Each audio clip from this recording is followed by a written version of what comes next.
Thank you for your warm welcome. Everybody, thank you and welcome to the 5th International Cyprus Fund Summit. And this is truly an international event. This is the second time I've been honoured to chair this event. And the size and the enormity of this venue and the event and the delegates here is fabulous. I very rarely see events that are this large and with this many fantastic specialists. This is brought to you by the Cyprus Investment Funds Association and Invest Cyprus, and there are over 500 delegates, and I really would encourage you to say hello to the person next to you, and in the coffee break say hello and introduce yourselves to get the most out of this event. As I said, this is the second time that I've hosted this, and I'm a funds analyst by trade, and the thing that strikes me is the opportunities that Cyprus presents in various aspects of the funds world. And today, what you will experience and witness is the potential powerhouse that Cyprus might be able to become as a fund domicile in terms of its regulatory regime, custody and distribution. Some of the sessions today are going to present a lot of colour and a lot of information about the way that Cyprus is becoming a major player in the funds industry. And as someone who's based in London, I'm hearing more and more of the domicile, of Cyprus as a domicile and the influence that it potentially has due to its fabulous proximity across 3 different continents. Why else would Cyprus become a powerhouse? Well, we're potentially at the end of a cycle. A lot of investors in Europe, and I study a lot of European fund flows, are moving their money out of traditional funds. We've seen a lot of outflows in Europe from mixed asset funds, and investors are looking at the late cycle. They're looking for yield, and they're looking for low correlated assets and funds, and that's potentially where Cyprus can come in to help investors find those solutions as we move into perhaps a riskier time for equities and traditional asset classes. Good morning, ladies and gentlemen. On behalf of the Board of Directors of Cyprus Investment Funds Association, known as CIFA, I would like to welcome you to the 5th International Funds Summit, and I would like to thank the many overseas visitors that have traveled to Cyprus to attend this event, the sponsors of the event, as well as the organizers, IMH.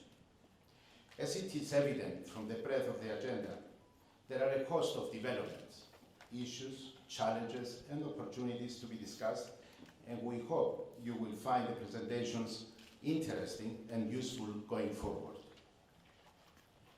The funds industry plays a critical role in the functioning of a country's financial system by facilitating savers to prepare for their longer-term needs, including financing education or retirement by diverting funds from savers and investors to companies and borrowers.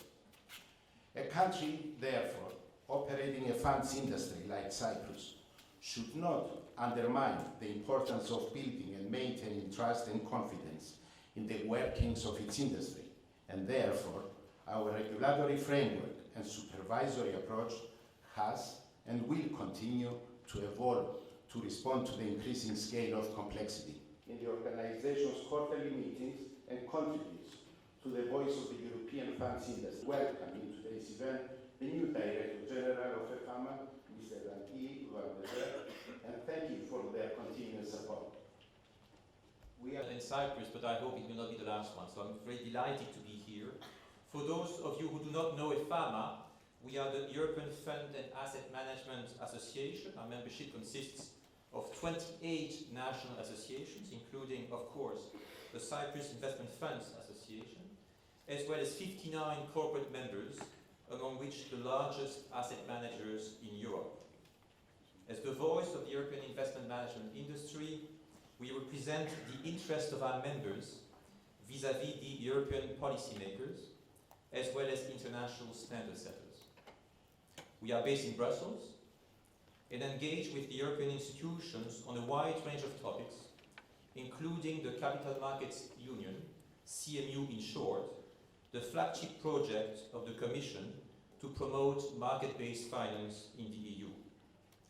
Time does not allow me today to make a thorough assessment of progress made towards a capital markets union since the launch of the project in September 2015. Suffice me to say, however, that while many measures have been adopted over the last 4 years, very few have come into force, and much remains to be done to increase market-based finance across the European Union. It is indeed widely acknowledged that there is still way too little equity in the system, and that the provision of risk capital needs to be massively boosted. The CMU will therefore remain a priority under the new Commission, even more so while it is anticipated that the world's largest financial centre will leave the European Union sometime in 2020. So the question is, what can we expect from the new European Commission when it comes to further building CMU, and what does that mean for the investment management industry?